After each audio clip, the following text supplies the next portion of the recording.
We are live right now.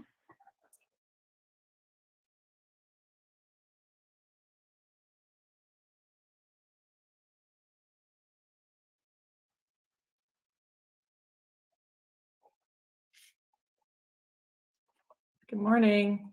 Good morning, all. Good morning.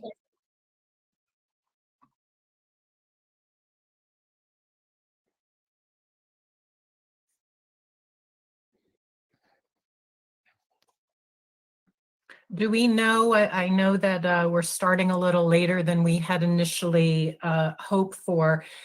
Is Commissioner York still able to join us for at least the first part? I talked to him and he will be able to join us for an hour up until 9 o'clock. Okay. Which is a pretty short time. Okay.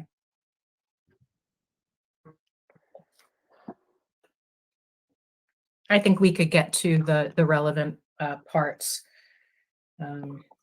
Take advantage of his time.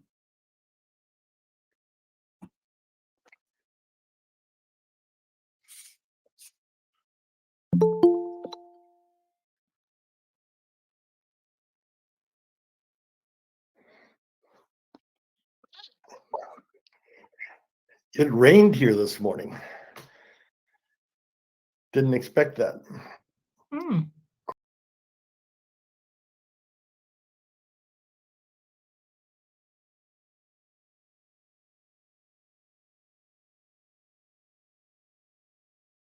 Like with the car wash. I don't think so. We're trying to sell our house. We're building a new house, a smaller house, and so we're expecting people to be coming and looking at it. So we're trying to get everything all together.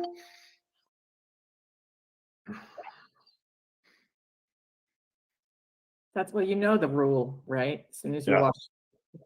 So it just happened to you. I thought it was just on cars. I didn't know it was on windows for a whole house. Yeah, I thought so too. Yeah, that's why I don't wash my car windows too often.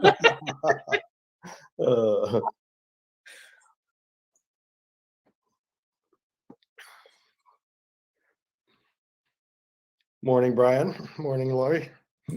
Morning.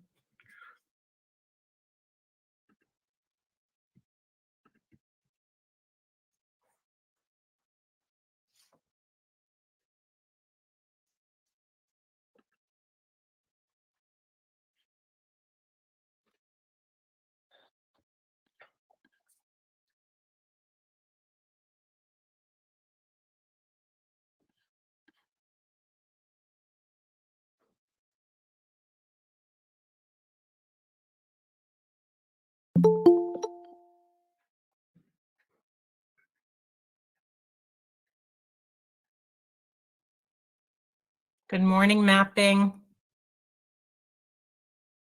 Good morning. Morning. Good morning.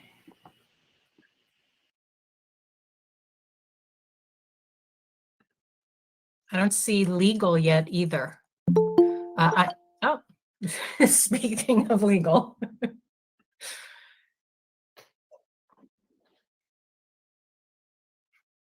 Okay, I'm going to suggest we only give it a couple of more minutes. We have some time constraints this morning.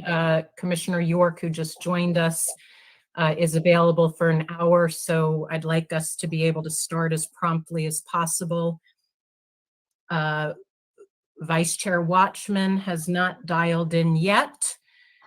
We'll give it a minute, but the early items, I think will be okay for us to start with.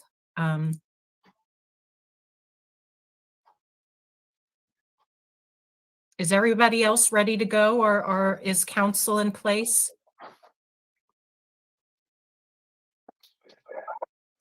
Good morning, Vice Chair Watchman. Good morning. As soon as I get a go-ahead that our entire team, including council, is ready to go, we'll get the meeting underway. Oh, I think I see a thumbs up. No, that's a person. I think I only see one attorney in that conference room Okay. so far.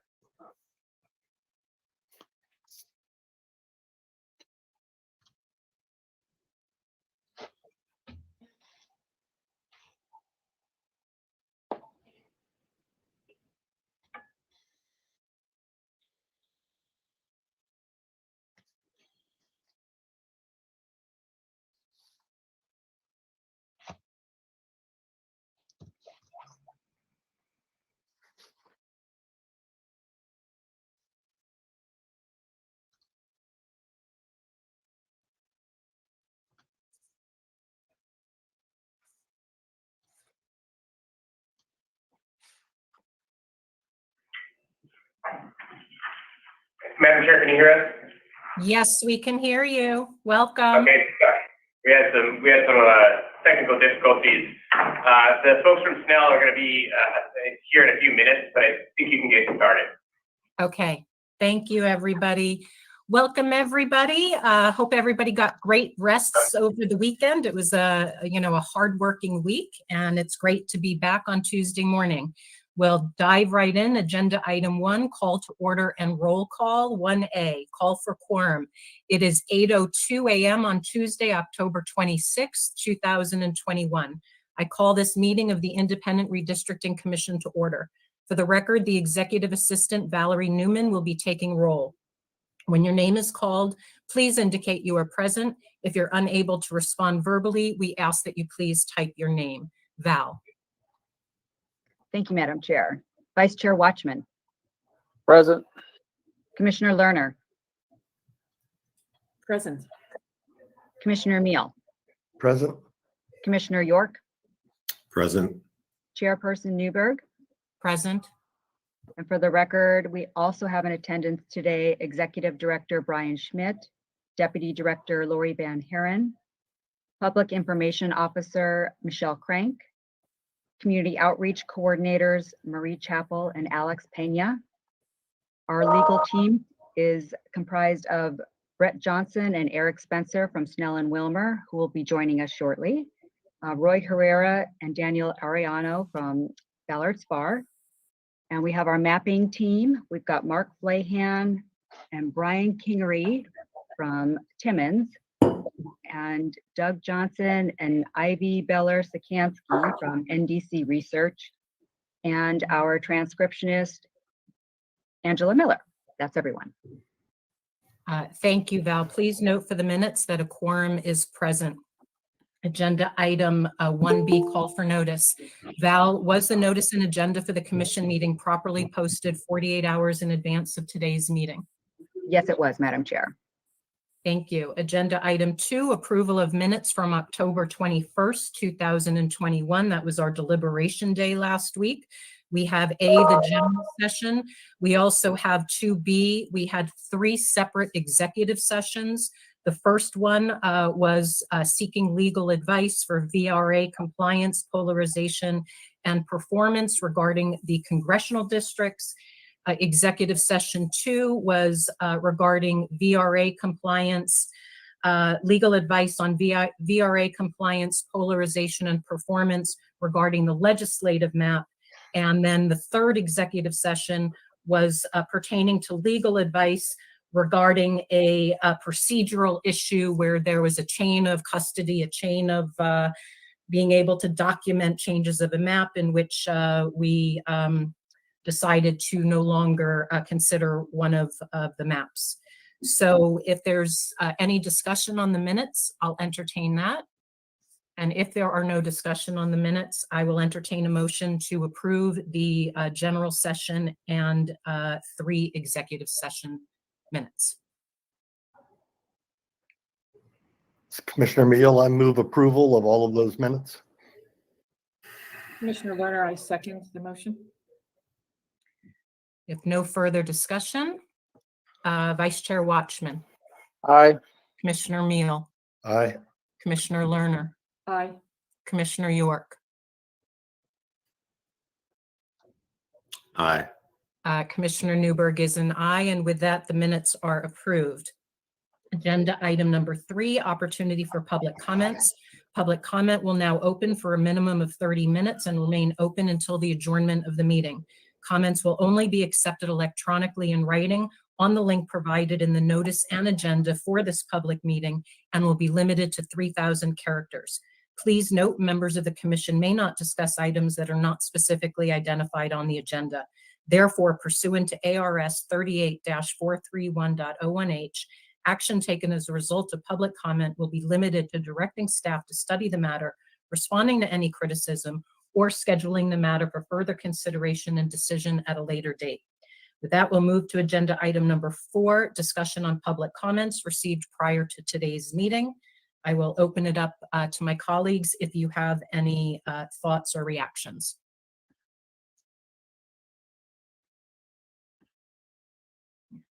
The only thing that I'd like to add, or really say, is, thank you for the feedback. It's substantive, and I want the community to know that your feedback still matters. Nothing has been locked in, and even after Thursday, when the commission will hopefully approve a draft map, it will be just that, a draft. Some of the locations, the communities of interest where there's back and forth and tension, we will have a tentative decision, but that is all that it is. We will embark on a fresh new tour after draft maps, and everything, every decision will remain on the table. So I encourage the public to continue to engage in the constructive dialogue of sharing feedback, because we're learning. And with that, we'll move to agenda item number 5, potential update, discussion, and potential action concerning polarization data and report presentation for mapping consultants regarding US and Arizona constitutional requirements. Do we have an update?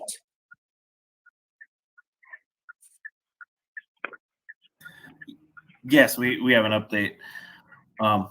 Doug, you on the phone? Yes, I'm here.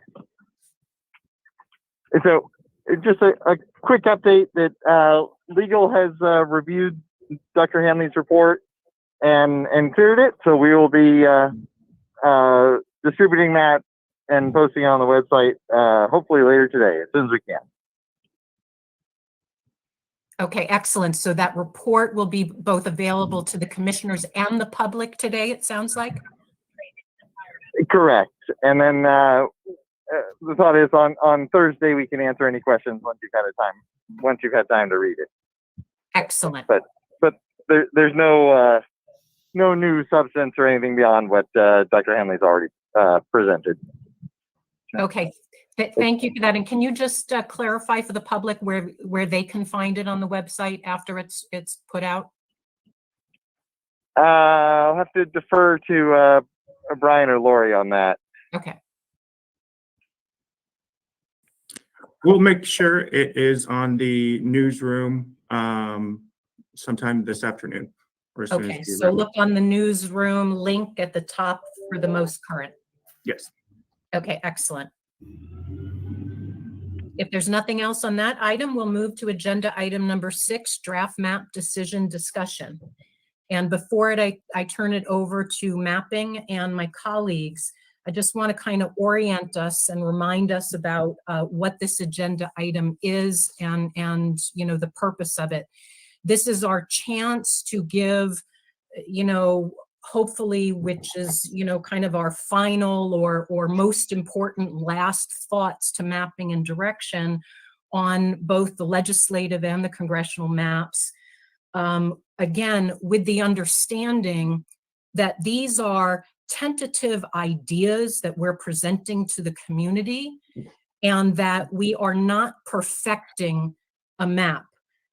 We collectively came to the conclusion at the end of last week that ongoing deliberation with just the 5 of us was reaching a point of diminishing return, and that what we really need is to be able to get a meaningful draft, not a perfect draft, not a final draft, but something that makes more sense than a grid map, and then engage the community in thoughtful dialogue about what districts make the most sense to maximize communities of interest and all 6 constitutional criteria. So the goal is use this time to share your directions to mapping. They will work hard to get us whatever new maps we are asking for in a timely way, such that when we convene on Thursday morning at 9:30, we're ready to go with quick decisions about the maps that are there, and then work collaboratively to come up with a consensus map by the end of the day. And I want to be honest, I am really hoping, and my goal is at the end of Thursday, that we have a map that, really all commissioners can support as a template as a draft to get out to the community. So that's our overriding, kind of vision and goal. Questions if you want. Otherwise, I will turn it over to mapping if you want to give us any kind of direction or preference for how to work. We can start with legislative. It's first in the agenda, and I think may require a little more work, or people may have more feedback on. But mapping, what works for you? Is there a certain system here that would be the most effective for you? I think the most effective would be just splitting the maps out. And if you want to start with legislative, that's fine. We can pull up the latest approved legislative map, and then it's listening to your feedback and your changes that you'd like to incorporate it into it. Once we're done with legislative, we can switch to congressional, and the same thing, we can bring it up on the screen. We can talk about it, get the changes and feedback that you would like to make, and that will allow us after this meeting to go back and make those changes. And we are striving to have all the changes done by the end of today. That way, the commission and the public has the opportunity to digest it all day tomorrow in preparation for Thursday. So that is our current plan. On the legislative side, the last approved version from our meetings last week was 8.0. I think that's what Brian is bringing up on the screen now. Correct. So with that, I will turn it back to the commission to provide us any guidance that they would like us to incorporate. Okay. I'm happy to go kind of around just the commissioners. I can't see you. I don't want to put anybody on the spot. I don't like to always do, the same order. Does anybody want to chime in and start, or do you want me to call on you? Well, Chair Newberg, this is Commissioner Lerner. I have a few items, if that's okay. If not, I am happy with you starting away. Okay. So as you know, last time when we completed our meeting, there were concerns that were expressed about the new District 17 and 18, and that's what I'd like to start with in our discussion. Those were the changes that had been proposed, and I'd like to make some modification suggestions to those. So, and I think what they're going to do is create actually a much more compact district than the one in 8.0. And we'll start with District 17. So District 17, my recommendation is to, again, follow Commissioner Meal's request to include Marana with Oro Valley. I know that has been a priority for him, and I want to honor that request. I know we also received something from the mayor about that. But my suggestion is that we adjust that to include Catalina Foothills, Casas Adobes, Marana, and Oro Valley. Put all 4 of those whole. If there's room for population, add Saddlebrook into that area. When we lay that out, it will be a much more cohesive district that goes east to west and will not extend as far south. When you look all the way, when you actually add up those populations, I think it gets pretty close. And again, Saddlebrook, if possible. This change will connect all of the population in District 17. These are communities that are contiguous, they're neighbors to each other as part of it. Part of my concern last time, as you heard, was about Tanque Verde. Tanque Verde without traffic would be almost an hour's drive, and a lot of the drive would actually take you out of the district. Now, I realize that when we're in rural areas, we're going a lot further, but when we're talking about more urban, suburban areas, that's part of the concern. And also just whether they are connected. I think these communities are well connected. It would be mostly a suburban district, so it won't add areas from other parts of Tucson into it. And so it honors the request to combine Oro Valley and Marana. And it actually makes it much more compact, which is part of our constitutional requirement. So in terms of that, looking at the constitutional requirements, if it's more compact, more contiguous, relatively equal population, again, Saddlebrook potentially could go in as part of that. It also uses the natural geographic boundary of the Santa Catalina Mountains as a boundary. So instead of using it to connect two distant communities on opposite sides of the Tucson metro area. This proposal that I'm making also will keep the communities whole, so it won't split them apart, so it minimizes any splits. And it will be a very competitive district as well. So in this case, that 17 would become almost a 50-50, I think, but we'll see what happens when mapping puts it together. I may be wrong, but I think that will make it more competitive. But I guess what I want to do is ask that what I'm suggesting be drawn for our next version, and we can take a look at it as a commission. I'm going to stop there because there may be some feedback before I move to how that affects District 18. You know, given that we are not deliberating and voting or making decisions, it may make sense, Commissioner Lerner and Watchman, if you want to, play out your visions, and then turn to the other side, because otherwise, I can turn it over to, York and Meal, but, they're just going to provide a competing, well, I don't want to presume. I imagine they're going to have a different set of ideas that are then going to have different ripples. Okay.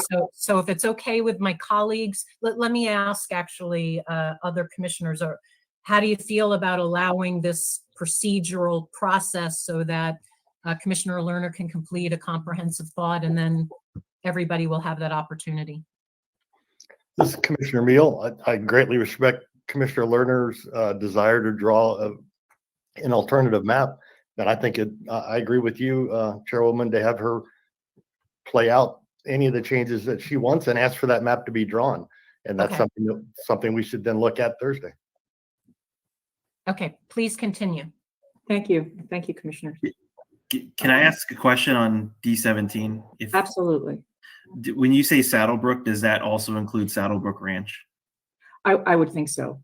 Okay. I don't know what it'll do to population. I guess that's one of the things I don't know. So as you're looking at the population, that's where we'd want to look at that when you start to put that together. Gotcha. Okay. That's all I got. Thank you. So if I'm going to move to District 18, since that got affected by this modification I'm proposing. So District 18, actually then we could basically do is exchange Casas Adobes and pick up Tanca Verde. So that joins it with neighboring East Tucson communities, or neighborhoods, I should say. So that's the primary focus there, is that kind of switch that's there. It should be hopefully more compact. And part of it is looking at these communities to try to make them a little bit more compact, contiguous, and then honoring some of the geographic changes. And then if we go, so that's the only change. It's just basically a switch in 17 and 18 between Tanca Verde and Casas Adobes. And then in, I'm just going to move down to 18, or I just did 18, 20, right next to 18.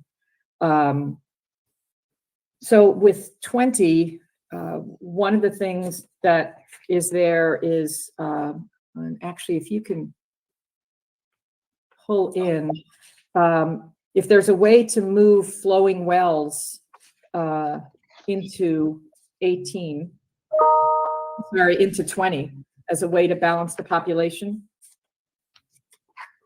I think that might help. So putting flowing wells and a little bit of the Tucson population, but basically flowing wells right now is, I think, in 16, which is much more of a rural district. And so trying to put it back into 20 is what we're suggesting. And let's see, I'm just trying to go around in this southern Tucson, since that was where most of the changes were last time that we discussed. Let me just make sure I've got, we've done 17, 18, 19. Okay, so with 19, and again, I'm just trying to complete this one southern area all at one time.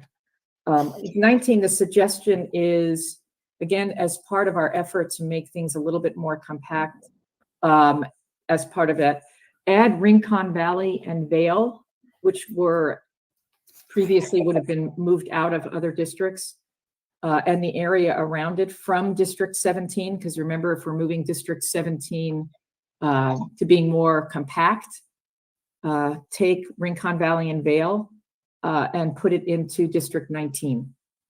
That's much closer geographically to Cochise County. And one of the ways I think we can work with that in looking at where Davis-Monthan Air Base is, those could actually move into 21. So the change could be balanced by taking Davis-Monthan Air Force Base and the neighborhood just east of the base into District 21. And that should balance the population, hopefully. But also that's a nice piece because each of the bases in the south there will actually have their own legislative district, which might be an advantage for them.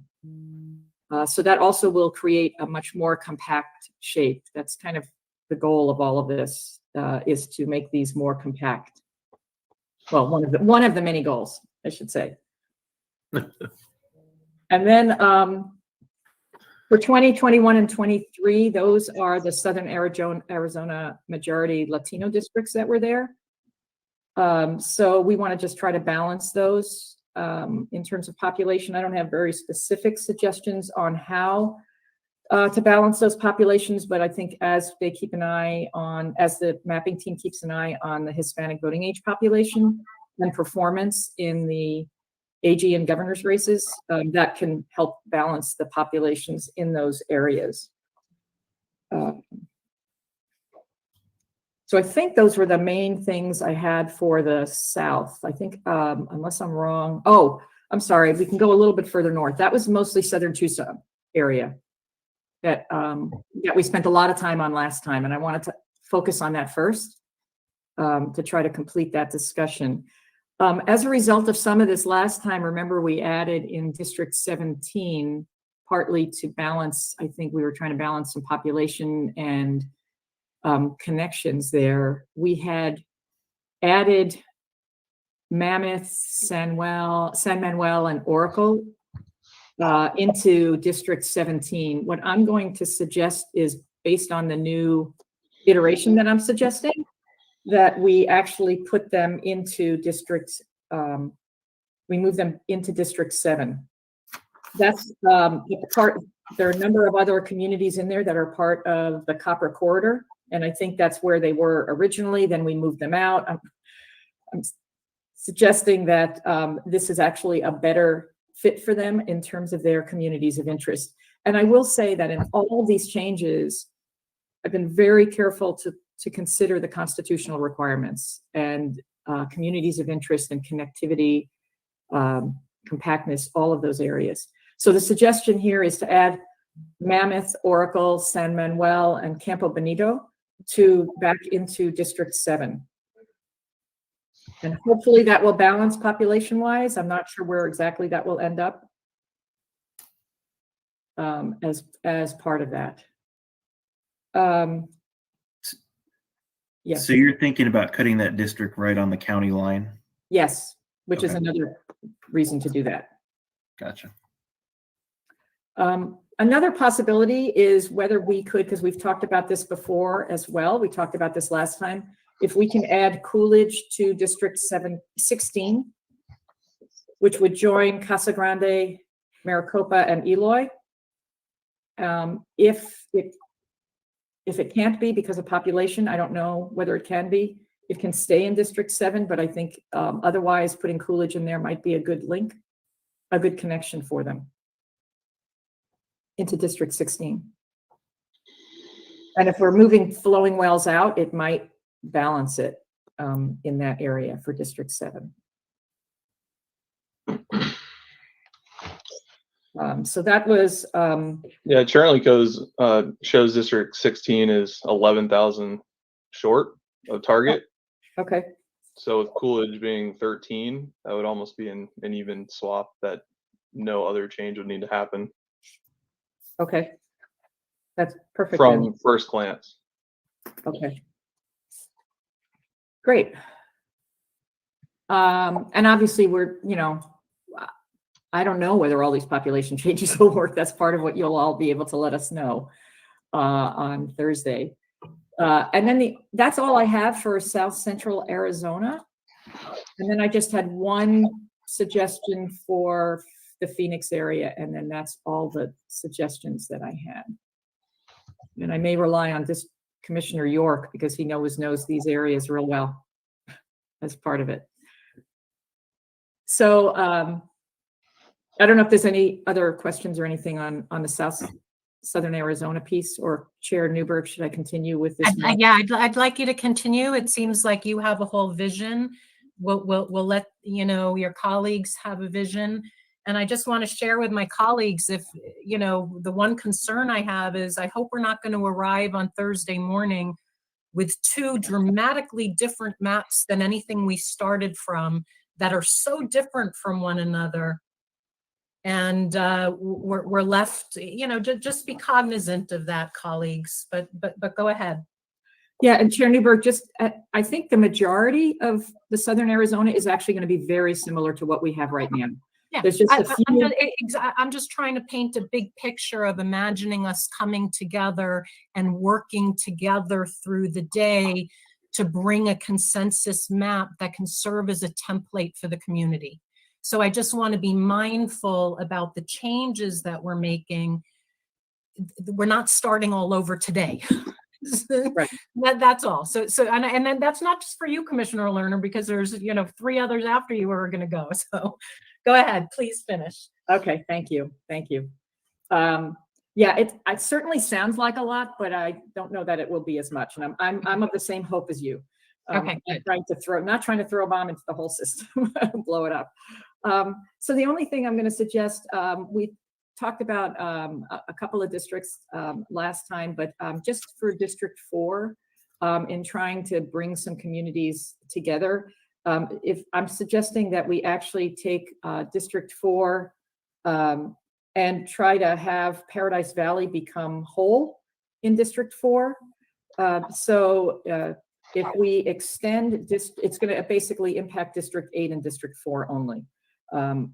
So basically what this would do would be to extend District 8 to Indian Bend to take in South Scottsdale, put Paradise Valley whole into District 4, and it would take the District 4 down to where the 143 dead ends into the 202, basically trying to keep those neighborhoods north of the 143 corridor together with similar communities in District 4 that are south of the 202. So south of the 202, when we look at that, the area is much more commercial. North of the 202, it's more residential. So trying to pull District 4 down to the 143, where it hits the 202, which will keep those communities, those neighborhoods together with similar communities in District 4. And then, Commissioner Lerner, sorry, yes. This is Doug Johnson. Sure. I'm not sure we're following along properly on the map. You're talking about bringing the north end of District 4 farther south. Is that correct? Yes, just When you pulling say it the down. 202 corridor, you're talking about the north side of it. Yes, just So- pulling it down a bit south. Okay, because I think we're already She's following. talking about on the north side, the south side, south, and the north side, east side of 8 up to Indian Bend to incorporate most of McCormick Ranch and all of downtown Scottsdale into District 8. So- I have some arguments around that. I think the Hold on, neighborhoods, hold- hang on, Doug. I think the neighborhood south of Thomas, more near Tempe and Guadalupe and those kind of neighborhoods than what we're looking at. She's trying to kind of whatever.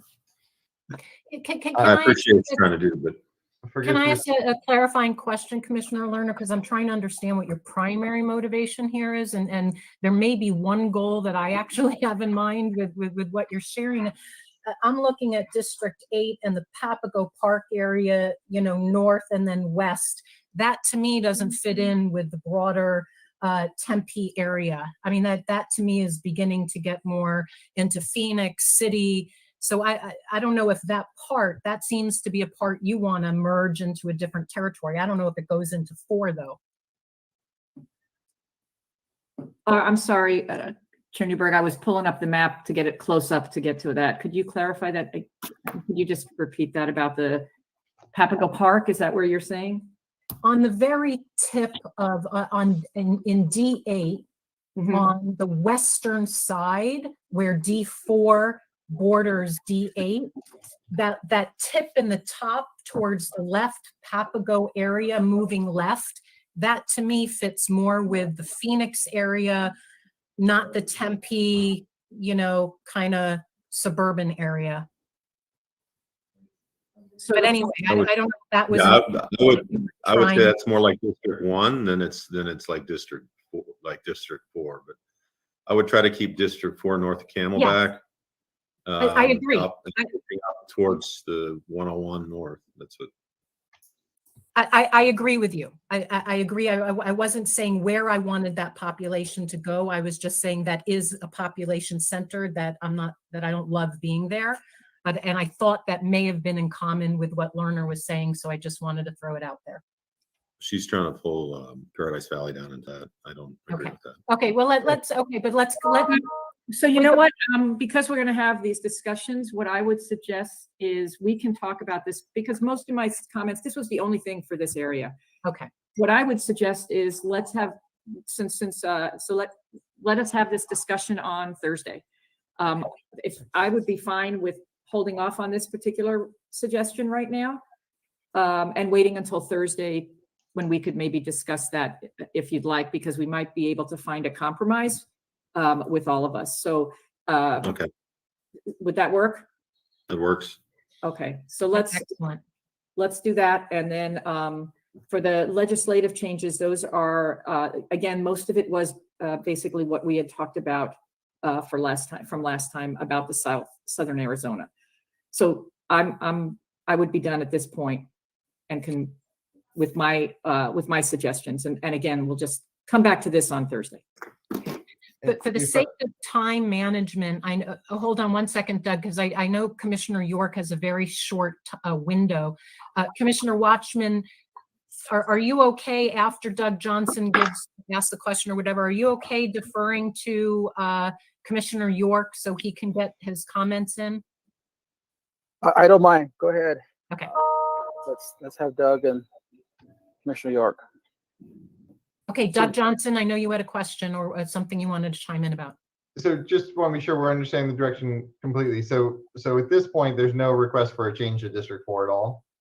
Yeah, I am going to pull back on that so that we can have the discussion on Thursday. I think that would be better than, since we don't have the time today. Okay, thank you. Okay. Okay, so Commissioners Neal and York, would you like to take some time to propose, alterations to, 8.0? Doug, is there anything you want to suggest at this point? Well, I think David has most of the conversation for Southern Arizona. I was happy to start. No, I was just happy to kind of start with this I think we worked hard for basically 6 days to get us at a balanced population and a good start. And I felt happy. I felt good about Maricopa County. There were a couple changes. And what Shireen's talking about, we can move some stuff around. I still think we've got the mountain areas split up a little bit, and I want to make sure that gets fixed. And so I was happy with Maricopa County. So I defer to my time to. Okay. I think we may as well have a few alternatives to look at in Southern Arizona. I would be fine going forward with a draft map with the current 8.0. Given that Commissioner Lerner's trying to improve some things, I've got a couple things that I think are responsive. So I would suggest we draw a third map for Thursday, so that Thursday we'll look at 8.0. We'll look at a map with the adjustments Commissioner Lerner's asked for. And then thirdly, we'll ask for a map, and the adjustments I'm going to call out are, I think, get a little bit towards some of the things she's trying to do, but certainly not anywhere near what she's trying to do. So the first one would be in the flowing wells area to simply swap between 16 and 20, giving District 20 all the flowing wells east of I-10. And giving District 16 Tucson Estates in the area west of Tucson Estates that's currently in 20. I think this actually helps the District 20 in a number of ways, and it gets the more urban population into 20. Tucson Estates is a is a less urban area and would fit better into 16. And I think the populations are pretty similar there, but I'm not positive. A second swap or a second change would be to extend District 17 up to Red Rock and the vacant land between Marana and Red Rock. And that probably adds 3,000 or 4,000 people. And if that works, that's fine. If they need to shed population out of 17, then Mammoth, Oracle, and San Manuel could go up to D7, but I would leave that up to Doug. Sort of a balancing thing. To me, that's not a priority to have those three and D17, but it's fine to have them there. And another possible add, and again, it would depend on population balancing, would be down below Vail. There's a little triangle of population that's 3,000 or 4,000 people. There's Wentworth Road would sort of be the western boundary, and so if you go, there's the little, you're sort of showing it there, that little area that's right now in D19 that's got your blue boundary. I think there's 3,000 or 4,000 people there, and that could go into 17 from 19.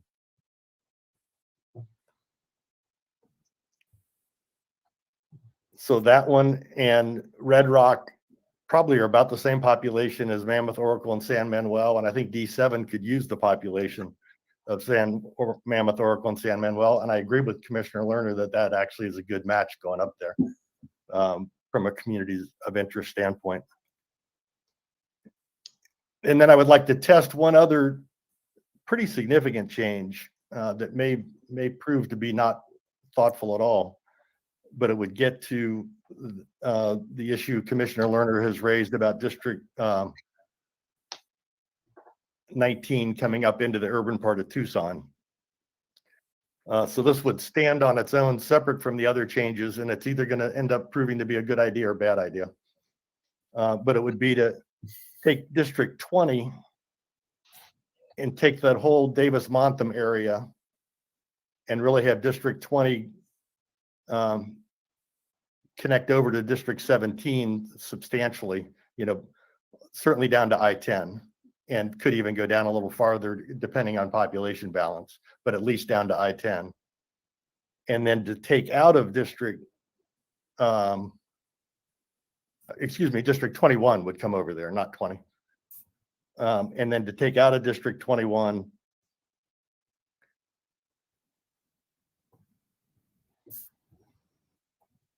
Quail Creek, which is right across from Green Valley. It's right now, it's like a little stub that doesn't belong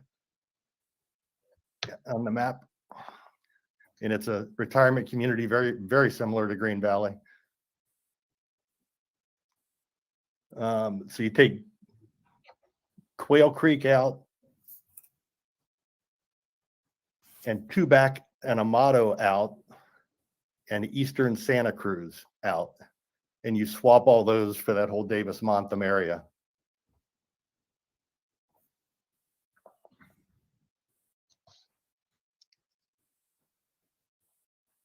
And I think that helps compactness quite a bit. I think it helps communities of interest quite a bit. And I think that the populations sort of kind of balance out, but I could be way off on that. And you want all those communities added to D19 that you just mentioned, Quail Creek? Yes, so it would be a swap from D21 and D19. So the Davis-Montham area would go into 21 and those 3 areas would come out. And I think that balances, or it gets in the vicinity of balancing population. And like that set of changes stands separately from the others, but you can do it all on one map and we can look at it. Commissioner Meal, just one question. You mentioned the Mammoth San Manuel area possibly going to 7. If we need to, is it okay if that area goes to 16? As we take Red Rock out, we may need to put something into 16. I meant 16. I misspoke. Oh, okay. Yes, sorry. Thank you. No problem. Do we want to put Coolidge in 16?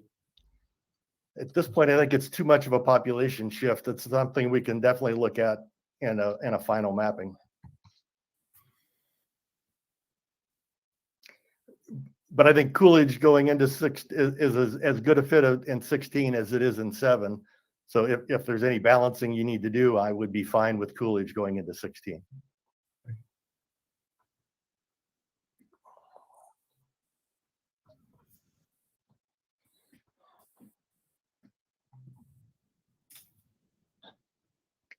And that is it for me. And that would give us 3 maps to look at that really have Southern Arizona differently on Thursday. And then we can also talk about any stuff in Maricopa.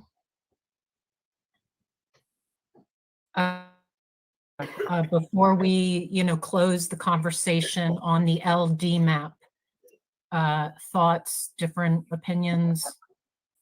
Yeah, thank you, Madam Chair. I guess a few things, looking back at what we did on last Thursday and respecting Commissioner Mill and his desire to bring together Marana and Oro Valley, I was supportive of that, but then when it came back, it added a lot more changes, obviously because of the balancing. And so I support Commissioner Lerner's thoughts and that version of a map because of obviously it provides more compactness.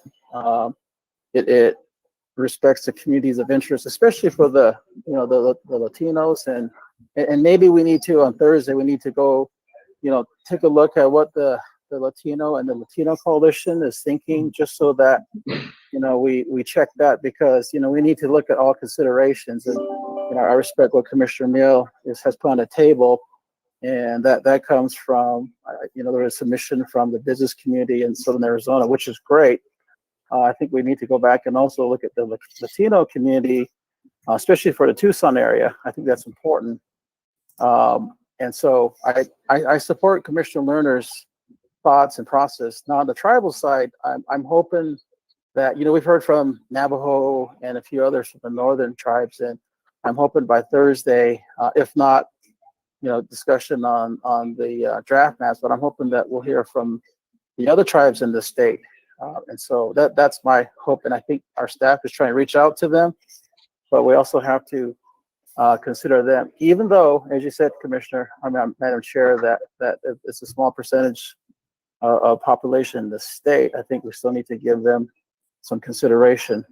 But it looks like today we're going to have to come up with several versions. So version 8.0, 8.1, and 8.2 is probably where we're going, and I support that. And we'll have to regroup on Thursday, to see, obviously, as you've been saying, Madam Chair, meeting the 6 requirements of the Arizona Constitution. And so we have to, keep that in mind. And so, but I'll stop there, and I think we're ready to move on with several versions for, again, new discussion points on Thursday. So thank you, Madam Chair. Thank you. And yes, everything remains on the table, and we will redistrict for the entire state. We consider everybody's submissions. I do want to say, though, that once a group submits a map and an idea, whatever ideas that we take from that and vote and create our own map, that map is now ours. So I no longer see it as this person's map or that person's map. I see it as our map that we will continue to make changes to, considering all groups' feedback. And I look forward to the feedback between now and Thursday. And I look forward to the feedback from Thursday all the way through December 22nd.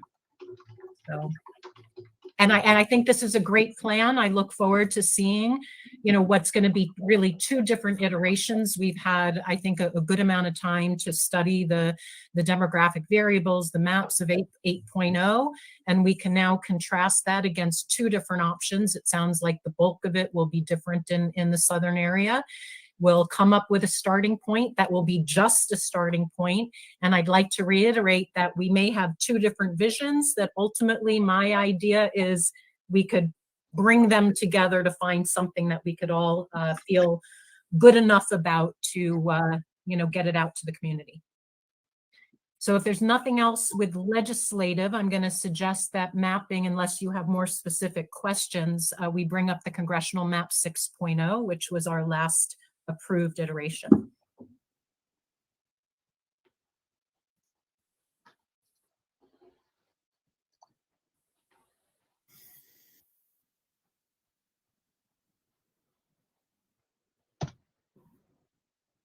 I think we're good from the mapping side. Okay. Yep.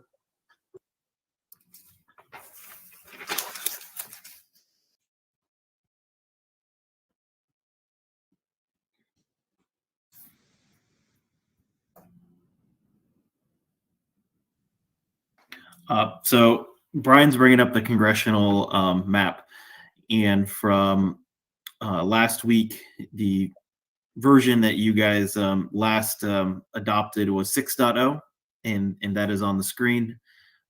There was some conversations about the Phoenix Mountain Preserve area and trying to tie those 2 together, but it was left as you guys would continue to discuss it before giving mapping any decisions. And that's where we left off. Were we not looking for some direction on population and the VRA?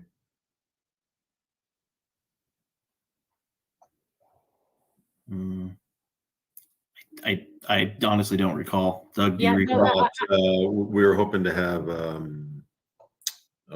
Doug, your gal in ILA, look at polarization stuff. Or maybe that was by Thursday. I can't remember. Yes, so she has done just some polarization numbers on District 3 as proposed. And she's finished her work, but legal has not reviewed that yet, I guess. We briefed them a little bit on it, but they haven't looked at it in detail. And we'll be able to again review it on Thursday in terms of VRA compliance. From the perspective right now, I would focus on, communities of interest, geographic location, compactness, contiguity, competitiveness. As is, we have 2, Latino majority minority districts that perform, I believe. Yes, I can walk through the stats if that'd be helpful here. Brian's on the screen. So we have, as the chair was just mentioning, we have Congressional District 3, where you're seeing the citizen voting age population under Hispanic Latino is 54%, and District 7 is 47%. If we go over to the right-hand side, District 7, both the Latino Democratic candidate for governor at 53%, and the Latino candidate for attorney general at 60% wins in District 7. So that district clearly performs. And District 3, similarly, if we go up the governor and attorney general races, is at 68 and 73%. So a solidly Latino seat. On the Native American side, District 2 is at 20%. Obviously, when we're talking congressional, that number is going to be much lower than legislative. I will note this is a spreadsheet that we prepared right after the meeting last week. We have updated the spreadsheet, so what the spreadsheet you see on Thursday will include the additional column of data that the Navajo Nation and Chairman Washburn requested. So we have updated the template. We just haven't had a chance to go back and do the old maps yet. But the maps you see on Thursday will have that a non-Hispanic Native American voting age population column added to them. And just for the public's sake, Doug, do you mind again explaining why that column was asked for, why it's relevant? Sure. At 10,000 foot level, there's a big debate now that people can mark multiple categories on the census. The big debate is how do we categorize those into something less than 155 fields? And so there are different ways of doing it. The way that we group them is how the OMB, the Office of Management and Budget, and the Department of Justice uses their primary method. But there also is debate over looking at just the people who mark Native American. The numbers we're showing are people who mark Native American or Native American and white. So we will generate those numbers. Oh, and they already have it. Good work, Brian. Brian already brought up that new spreadsheet with that new field. So it's not that one set of data are right and the other ones are wrong. It's just different ways of looking at the same giant data set and trying to put it in a way that makes sense. Yep, it's that column that Brian just highlighted. Exactly. So you can see in the congressional map, you get 20% non-Hispanic Native American of citizens of voting age. But in the next column over, when we go to Native American single race voting age population, it goes down about 2%, in part because we take out the people that mark Native American and white, and because the base we're using is larger, since now the total, that's 18% of everyone 18 and above, not just as opposed to 20% of citizens of voting age.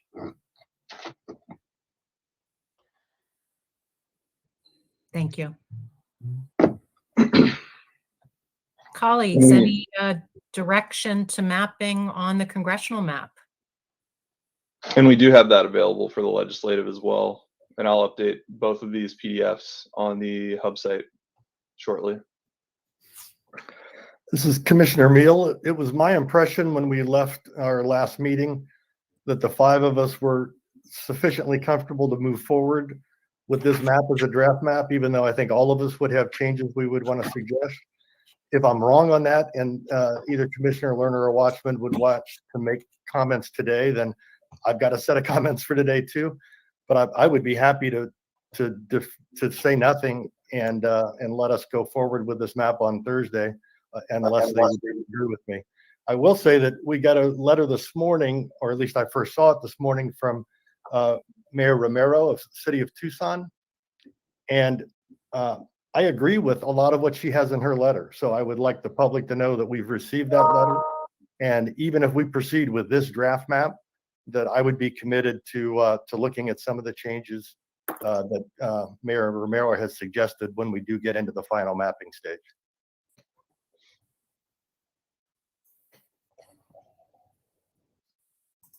Are you suggesting, Commissioner Meal, that those changes were too substantive to be able to try to work on it on Thursday? I think it would trigger other changes that would be more, that would then cause more of an issue. And there's alternatives of different ways of going, in order to accommodate it. And so because of that, I think we may be better getting the public's opinion through the public hearing phases and then dealing with it later. But I could be talked into a different direction.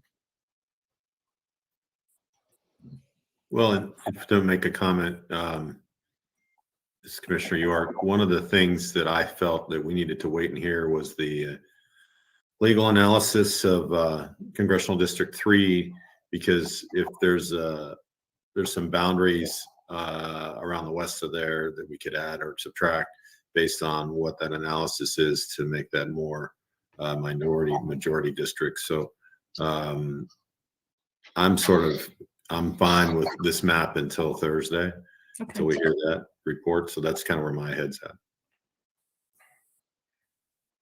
We can certainly do another legal review of VRA compliance, that's appropriate.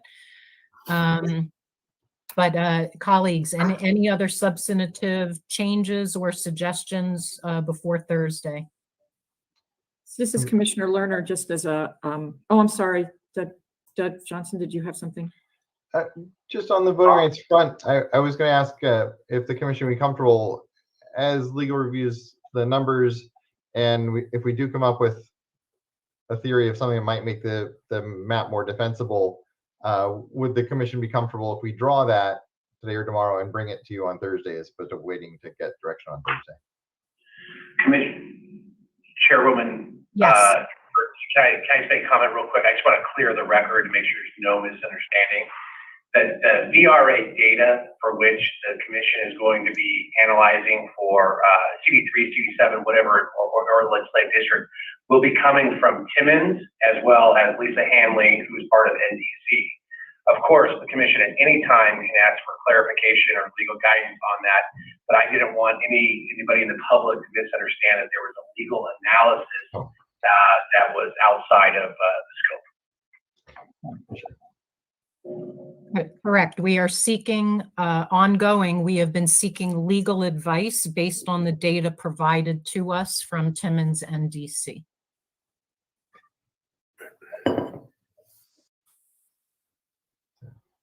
I'm in favor of that, Doug. And in fact, I mean, I wouldn't mind, if you took a look at the letter from the mayor of Tucson, I could take a look at some of the ideas.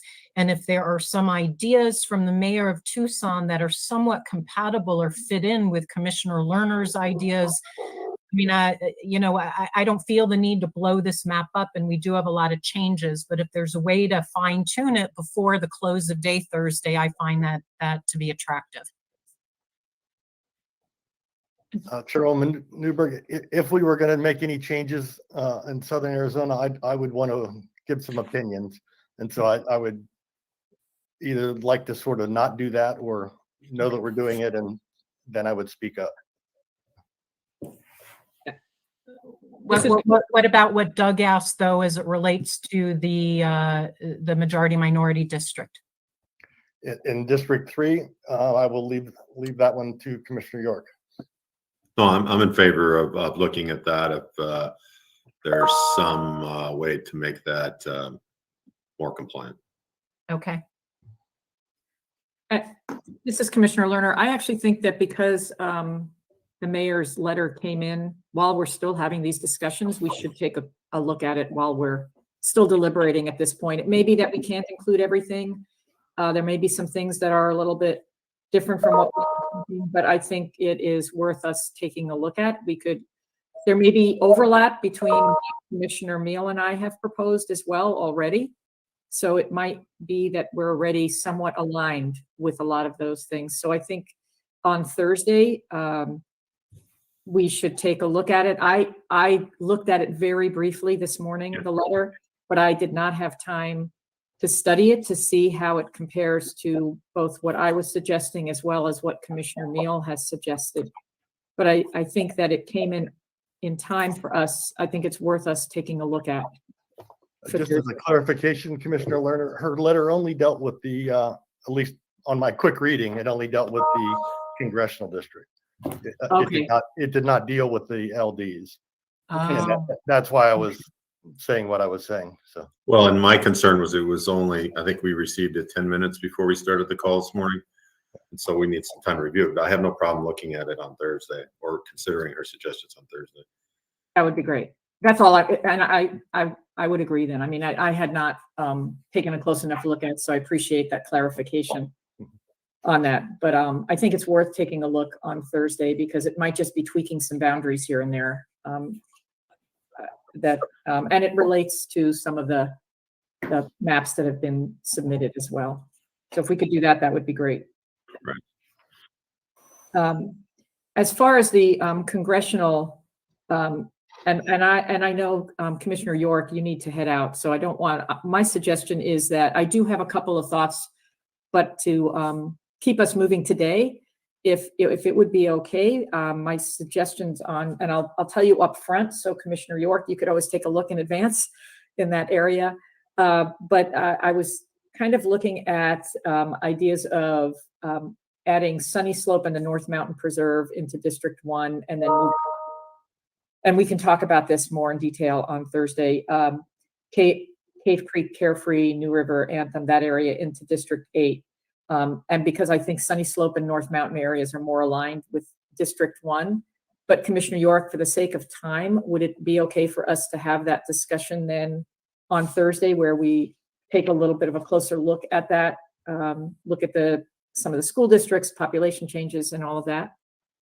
But I mean, that's just to give you an overview. That's kind of what I was looking at for just that one area as part of that. But respecting your time, I don't want to. No, yeah, we can look at that on Thursday. And that sounds like that one, those are small enough adjustments that we could, well, I'm speaking for Matt. I'm presuming that's small enough adjustments that we can do that in somewhat of a timely way. It's a big chunk of population is the problem. Right. And Chairwoman, I would then suggest that on Thursday, we quickly dive into the congressional map first. Right. So that mapping would have a chance to make some adjustments during the day. And then with the LD maps, hopefully we're picking between one of the three to move forward with and not making so much further adjustments.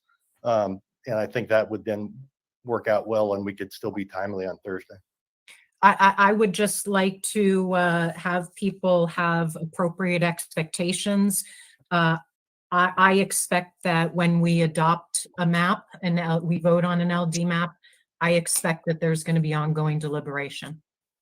I have a hard, look, if we have a 5-0 vote on one of those three options to start with, we're done. Yeah. If we don't, we're going to be deliberating a while. As a one other quick thought, just to try to expedite it, and again, I'm wanting to respect to let Commissioner York, but I could give the changes, the proposed changes, so that they have it in advance on Thursday for us to look at. No, all recommendations to mapping must be done in public. Okay. No private instructions. No, I understand that. I could do that. Now that I've given Commissioner York sort of the overview, I just wanted to, I could keep specific ones today so that he knows what I just wanted him to be aware of sort of the direction, but otherwise I can do it more specifically on Thursday, whatever is best. Okay. Thursday. I think we have a great plan. I think we're setting ourselves up for success on Thursday, and we're really close. And I just really want to thank my colleagues. I mean, your knowledge, your command of everything that we're learning. You're doing an amazing job, and you're doing it in a collegial way and with remarkable good faith. So I'm really excited for Thursday, and even more excited for what comes after that with, a whole new learning session. So, all right. Thank you, Commissioner Newberg. I'm going to bow out. Thank you. Please note for the minutes that Commissioner York is leaving at 9:06. Thanks for the accommodation, Commissioner York. See you, Doug. But Safe travels. Okay. Anything else, colleagues, on agenda item number 6? Okay. So just to confirm on the congressional, there's no changes unless we need to make changes to District 3 for VRA compliance. Is that correct for Thursday? Right. Doug mentioned that based on the data, there may be some ideas that he'd like to show us as it relates to honoring the VRA or just communities of interest, our minority communities of interest. And I'm very open-minded to looking at that. Gotcha. Also, while Brian has the redistricting system up, you will see 2 new columns that are in the table, G_AINH18 and G_AINH18_P. And that was the non-Hispanic Native American single race VAP that was shown in the demographics, that new piece that was requested by Vice Chair Watchman. So that is now found in the AZ standard demographics as the last column that you can turn on or turn off in any of the submitted maps. So that's where you can find that data in the redistricting system. And I believe you're up to over 140 submitted maps. How's our public response compared to other states around the nation? How's our state engaging? I have not checked the numbers lately, but I would say you probably surpassed other states. But I can check the numbers and I can let you know on Thursday. We're keeping you busy, I think. Yes, with all the changes and all the draft maps, yes, we've been gearing all of our focus to that and making sure that's working. And we have a very active, engaged state, and we're very proud of everybody. So, all right. Chair Newberg? Yes. I have a comment. I don't know whether it's better to take it today. It's not requesting a specific change at this point for the congressional. I could make, it's just sort of making a comment about maybe setting the stage for the public to kind of be thinking about some things. Do you think it would be better to do that on Thursday as we completely finish our deliberations about each of the maps? It might be a good context, but it's a concern I have about one of the districts, but I'm not going to be requesting any changes to it at this time because I think we need to hear from the public on it. You know, maybe if there's something you want to share, please share now. Otherwise, I do think it may be appropriate when we vote. We're all going to vote, and none of us are going to perfectly like the map. I mean, there are going to be parts of the map that we don't agree with. And I think that we can have an affirmative vote as a sign of, you know, good faith of putting a draft that's consensus. And look, I mean, everybody will make their own choices on that vote. But people can clarify, you know, what they like and what they don't like and what they want to work on, because we'll have, you know, 6 more weeks of essentially deliberation. All right, I'll hold off until Thursday then. I think that's a good idea. Thank you. Brian, could you walk through how to provide feedback on the maps? That way the public can have a good tutorial on that. Sure, there's a couple different places that you can do that. Right here on the published plans page on this dashboard, there is a link to provide feedback on any plan that has been published, whether it's congressional, legislative, or a single district submission. If you click this, provide feedback tab, what will happen is you'll be taken to a form, and when you click a specific provide feedback for a plan, that data will be ported over so that you can so that you won't have to type out the exact number of the plan that you would like to provide feedback on. Once you're in the form, you can change, so you can change what you want to provide feedback on. So if it's a specific draft map, you can put in which version of congressional or legislative, or if you want to go all the way back to the approved grid maps, you can provide comment on either or both. And then it's the same general questions that we asked on the initial listening tour about name, email address, are you submitting on behalf of an organization, are you being paid to submit comments? And this survey is accessible both in English and Spanish.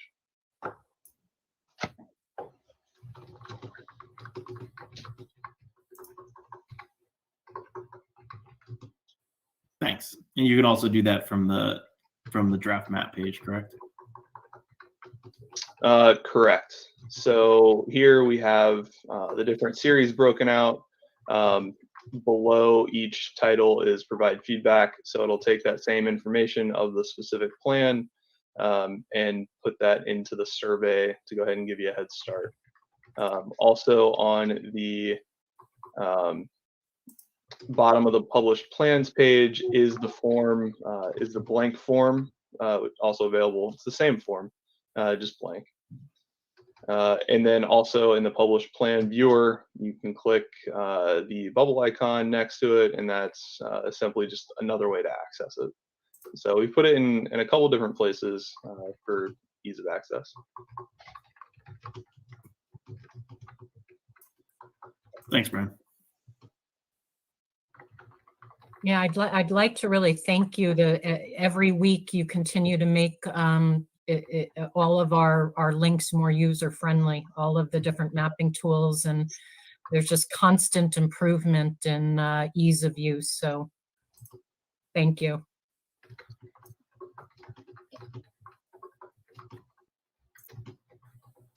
With that, that's all we got from the mapping side.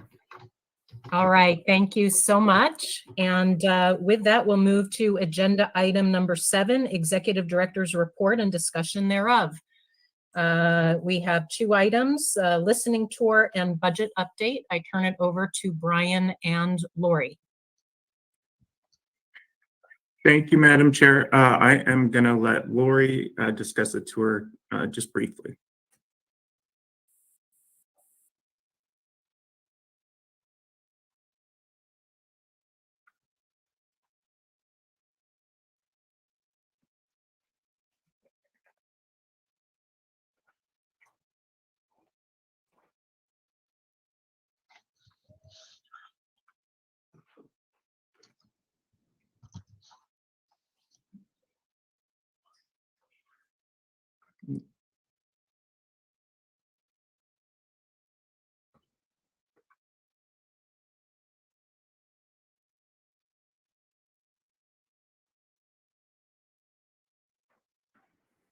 She'll be there in just a moment. Thank you. I'm so sorry, Madam Chair. You hear me? My device disconnected for a second. So I wanted to let everybody know we are going to announce the final list of all of the locations, dates, times, and everything at the meeting first thing on Thursday morning at 9:30. And so if anybody has any questions, please let me know.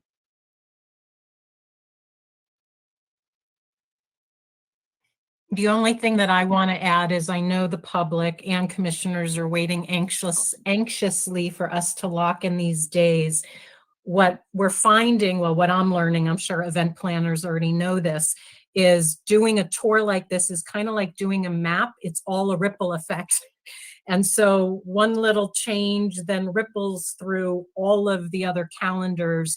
And we are trying to take in as much of the community feedback about the locations.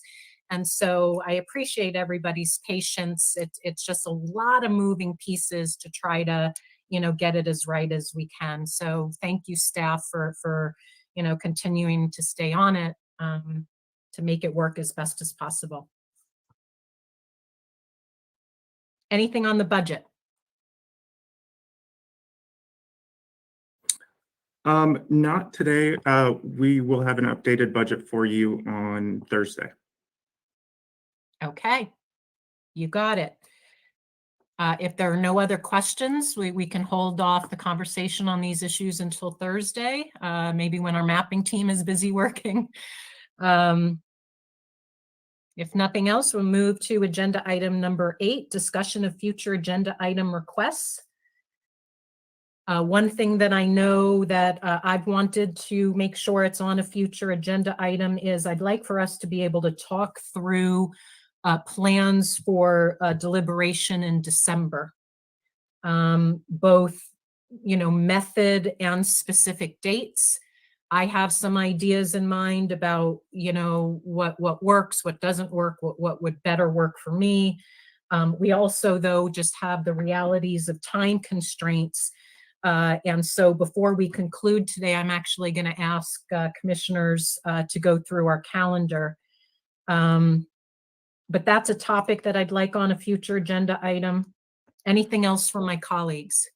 Chairwoman, to amplify what you just said on that, I think that's an important topic. And for me personally, it was difficult doing basically 5 days in a row, Friday and then 4 days, without having time to really take a step back and getting and be able to stare at revised maps. So I would like everyone to at least think about 2 days, a break, 2 days, a break, 2 days, and maybe 6 total days with a couple of breaks in there, if we can make that work calendar wise. But I think we would be more productive and have less chance of a heart attack if we did it that way. Commissioner Neal, I'm cracking up because that's I literally said to, some of the broader team, 2 days on, 1 day off, 2 days on. I think we all understand that you get fried. The information is flying by us very fast, particularly for me, needing a little bit of time to be understanding where my colleagues are going with their visions. There's a practical issue with mapping, and they have to set up, and they can't just disassemble and set up and disassemble in a length of time here, but we'll work it out. Let's set a time to robustly talk about it. But I think we are all on the same page, and I'd actually suggest that we try to find 8 days of deliberation ending the 22nd. So that we know that we have the full amount of time and don't feel pressure. And if we don't use them, we don't use them. And this is Commissioner Lerner. I just want to say I'm completely on the same page as well. That was the same thoughts of giving us a little bit of time in between here and there to take a breath, take a look, and think about where things are. Sometimes the urgency of the moment isn't always as accurate as what it could be if you could say, oh, wait, you know what? That would be okay. So thank you. Okay. Any other agenda items you'd like to make sure? I agree. This is Vice Chair Watchman. And if we have to do it on a weekend, 2 days on, 1 day off, that's fine too. Because, December obviously is going to be short because of the holidays. And so, if we can run through it, I'm okay with that. I did share with staff a couple of days that I'm not available, but generally I think I'm available for most of December. So we can run through it even on weekends. I'm okay with that. If you have your calendars open right now, we can run through it. It's agenda item 10, next meeting date. We could look through our calendars. You guys want to look at the schedules? Moving back from December 22nd, or would you rather, submit your dates to staff? Well, Commissioner York isn't here, so that would be the only concern, but we could still pull together some dates and then provide him opportunities to get his input as well. Why don't we just, if you have your calendars ahead of you, is everybody free the 20th, 21st, and 22nd? I know that's 3 consecutive days, but hopefully the 22nd will be a celebration. I'm available those days. I'm available all those days. I as well. I'm open. Okay. And I believe actually that York may be as well. I don't have his calendar. I do have it, and he is available those days. Okay, so that's 3. The previous week. My only issue is on the 17th, I would need to leave about 3 o'clock. It's a Friday. Otherwise, I'm available the whole week.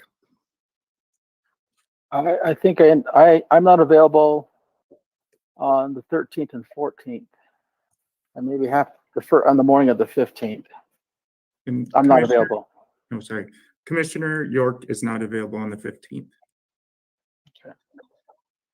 Okay, so it sounds like that week, the 13th, 14th, 15th is out. So we have the 16th and the 17th up till 3 p.m. That would be good. The previous week.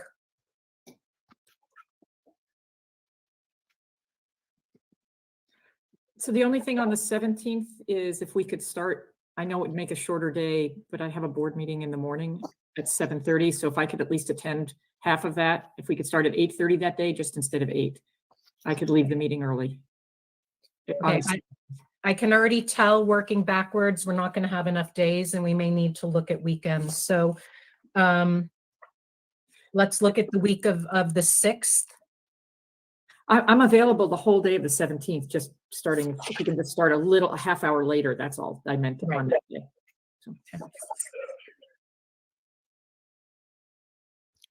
And 8:30 to 3 that day is still a pretty full day. Yes. Yeah.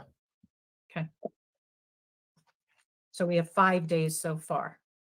I'm Let's- available the 6th I'm through open all the whole entire week of December 6th. The 10th is the only day I have a major conflict. And Commissioner York isn't available the 7th or 8th. So it I'm looks like available all day, all week. either the 6th, so it looks like the 6th or 7th and the 9th. Not the 7th. York is unavailable that day. Okay, well, I think we found 8, 6, 9, 16, 17, 20, 21, 22.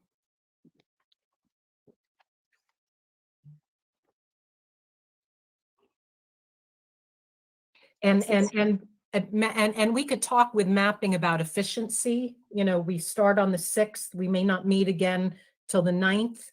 Maybe the 6th is virtual. It's just going to be maybe like today, sharing the initial, you know, visions, which will subsequently lead to major shakeups in the map, we're presuming. So then it would lead to a few solid days of map drawing, followed then by the 9th, where we can come in and physically deliberate. We don't have to talk the details, but I think this is at least a helpful start, and we can continue to make sure that this stays on the agenda so that we can further, you know, discuss what works for us. Okay. No other agenda item requests, it sounds like. Agenda item 9, announcements. We have our deliberation day on Thursday. We will be starting at 9:30, and we will be going until we have a draft map. Oh, and then the other announcement is there's no plan at this point to have a business meeting next Tuesday. We don't anticipate additional business that we won't be able to address this Thursday. So your next Tuesday should be free. Agenda item number 10, next meeting date, Thursday, deliberation, 9:30, which moves us to agenda item number 11, closing of public comments. Please note, members of the commission may not discuss items that are not specifically identified on the agenda. Therefore, pursuant to ARS 38-431.01H, action taken as a result of public comment will be limited to directing staff to study the matter, responding to any criticism, or scheduling the matter for further consideration and decision at a later date. And with that, we move to item number 12, adjournment. I will open up a motion to adjourn. This is Commissioner Lerner. I move to adjourn. Commissioner Vice Chair Meal, Watchman, seconds? seconds. Yeah, anybody? Okay, Vice Chair Watchman seconds. We'll We'll go take a second. vote. Vice Chair Watchman, Aye. Commissioner Meal, Aye. Commissioner Lerner, Aye. Commissioner Newberg is an aye. And with that, we will adjourn, and I look forward to seeing you all on Thursday. Have a Thank you. great couple days. Thank Thanks you. for your hard work, everybody. Thank you.